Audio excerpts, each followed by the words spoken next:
What if everything you were taught about respect was a lie? Society tells you to be kind, to be humble, to earn respect through goodness, but look around. Who are the most respected figures in history? The meek or the ruthless? The world does not respect weakness. It respects strength, and where there is strength, there is fear. The reality is unsettling, but undeniable. To be feared is to be respected.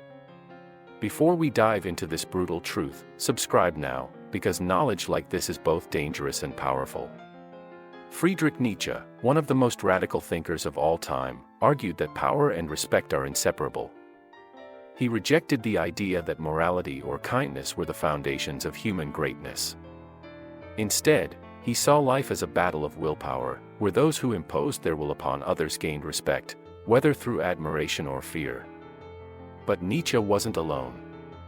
From Machiavelli to Hobbes, from Sun Tzu to Napoleon, history's greatest minds understood this fundamental law: fear commands obedience, and obedience breeds respect. Friedrich Nietzsche's core philosophy of the will to power stands as one of the most radical and influential ideas in modern thought. According to Nietzsche, every action, belief, and ambition of human beings is ultimately driven by an innate force, the fundamental desire to assert, dominate, control, and shape the world according to one's own will. This drive is not merely about physical strength or political power, it extends to intellectual pursuits, artistic expression, and moral frameworks.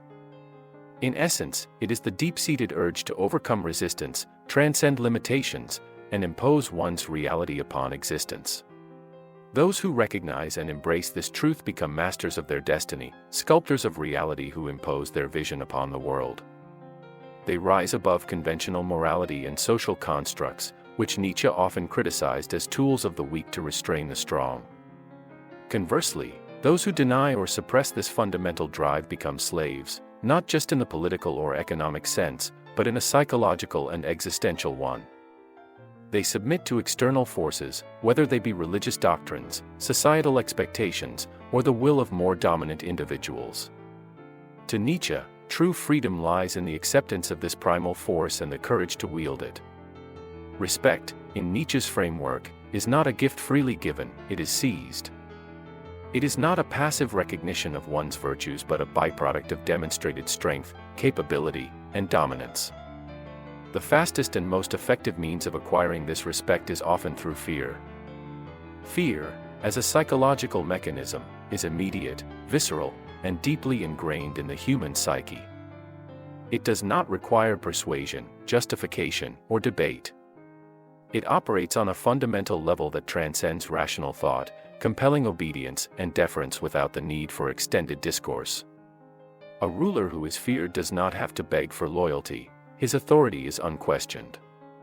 His presence alone commands attention, and his words carry the weight of unquestionable force. A leader who instills fear does not have to constantly explain or justify his actions, as his subordinates instinctively recognize the consequences of dissent. Fear eliminates doubt, hesitation, and rebellion before they can take root. It is, in many ways, the ultimate currency of power, bypassing the complexities of persuasion and the fickleness of affection. Niccolò Machiavelli, the master strategist of political power, articulated a similar principle in his seminal work The Prince. He famously asserted that if a leader must choose between being loved and being feared, he should always choose fear, provided he does not become so hated that his subjects seek his downfall. His reasoning was both pragmatic and deeply insightful into human nature. Love, Machiavelli argued, is conditional. It is a fragile and unreliable emotion, subject to the whims of changing circumstances, personal desires, and competing loyalties. People may profess love and admiration for a ruler, but when adversity strikes or self-interest intervenes, such affections are easily discarded. History is replete with examples of beloved leaders who were betrayed, abandoned, or overthrown the moment their power waned. Fear, on the other hand, is reliable. It operates on a primal level, compelling obedience not out of sentiment but out of necessity. A leader who is feared is not at the mercy of fluctuating affections, his authority is upheld by the ever-present awareness of consequence. The greatest rulers in history, Julius Caesar, Genghis Khan, and Joseph Stalin, did not rule through kindness or affection. They imposed their will with an iron grip, ensuring that defiance carried an unbearable cost. They understood that love makes people feel comfortable, but fear makes them compliant. Modern psychology provides further validation for the power of fear in shaping behavior. Fear triggers the amygdala, the part of the brain responsible for processing threats and initiating survival responses. This activation leads to heightened alertness, increased caution, and a predisposition towards submission. In essence, fear is not just an emotional reaction, it is a deeply ingrained survival mechanism that compels people to prioritize safety over defiance. This is why figures of authority, military generals, CEOs, political leaders, often cultivate an aura of intimidation. They understand that the mere perception of power can be as effective as actual force. When someone fears you, they listen more attentively. They hesitate before challenging your decisions. They calculate the risks before opposing you. This calculation, this moment of hesitation, is the psychological space where power is solidified. Fear forces individuals to take their superiors seriously, ensuring obedience and discouraging rebellion. It removes uncertainty from leadership, as those who are fearful are less likely to act impulsively or out of self-interest.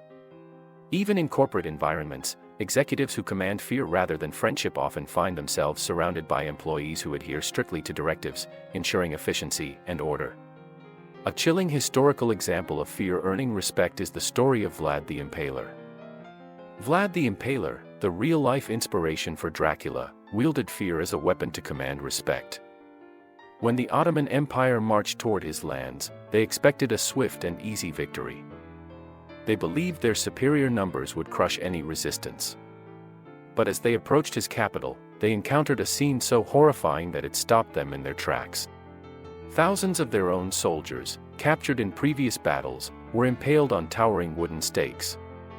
Their lifeless bodies lined the roads for miles, a grotesque forest of suffering.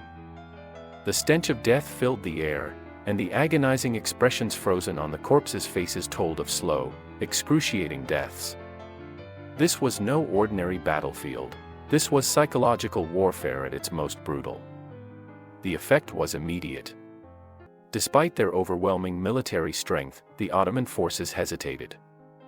Fear seeped into their ranks, dulling their resolve. The message was clear: Vlad was not merely a ruler defending his land, he was a force of terror that made even the mighty Ottomans think twice.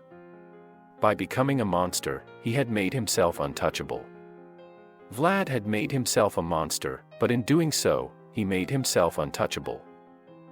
Today, people pretend that respect comes from kindness. They celebrate soft leadership, emotional intelligence, and inclusivity. But behind the scenes, those who command true authority still rely on fear. In business, the most feared executives get results. In politics, the most ruthless leaders maintain order. In social hierarchies, confidence mixed with intimidation earns admiration. People claim to value kindness, but they instinctively respect those who demand it through power. On the other hand, it is important to know that fear alone is not enough. If it turns into pure tyranny, it breeds resentment and rebellion. Nietzsche warned that power must be exercised with wisdom. The most effective leaders blend fear with control. They instill enough intimidation to command respect, but not so much that they become universally despised. The moment fear turns into desperation or cruelty, it loses its strength. Lao Tzu, the ancient Chinese philosopher and author of the Tao Te Ching, rejected the idea that fear leads to true respect. He believed that ruling through fear creates instability and resistance, whereas genuine respect is earned through wisdom, humility, and harmony. He warned against coercive leadership, stating, "When the people are not afraid of death, why threaten them with death?" This suggests that fear-based rule is ineffective because it breeds defiance rather than loyalty. Instead, Lao Tzu advocated for a leader who governs with balance, allowing people to feel secure and respected rather than oppressed. Rather than seeking respect through dominance, Lao Tzu taught that true authority comes from aligning with the natural flow of life and leading by example. He emphasized that the strongest leaders are often the least forceful, saying, "The best leader is one whose existence is barely known by the people." This means that respect is best cultivated when people follow a leader not out of fear, but because they trust and admire their wisdom. In contrast to philosophies that equate fear with power, Lao Tzu believed that lasting influence comes from understanding, not intimidation. You don't need to be a tyrant to command respect. In everyday life, those who project controlled dominance naturally earn it. One way to achieve this is through unpredictability. People are uneasy around what they can't predict, so avoid being overly transparent. Keep others guessing, not in a manipulative way, but in a manner that maintains intrigue and prevents complacency. Self-mastery is another key. The person who controls their emotions, reactions, and impulses appears stronger than those who are ruled by them. When you demonstrate discipline and composure, others sense your power. Likewise, decisiveness is crucial. Hesitation signals weakness, while confident decisions, even if not always perfect, establish authority. People gravitate toward those who know what they want and act with purpose. Finally, enforcing boundaries solidifies respect. Make it clear what behavior you will and won't tolerate, and follow through with consequences when necessary. Weak boundaries invite disrespect, while firm ones command admiration.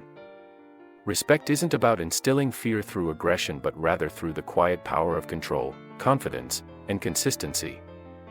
Respect without fear is an illusion.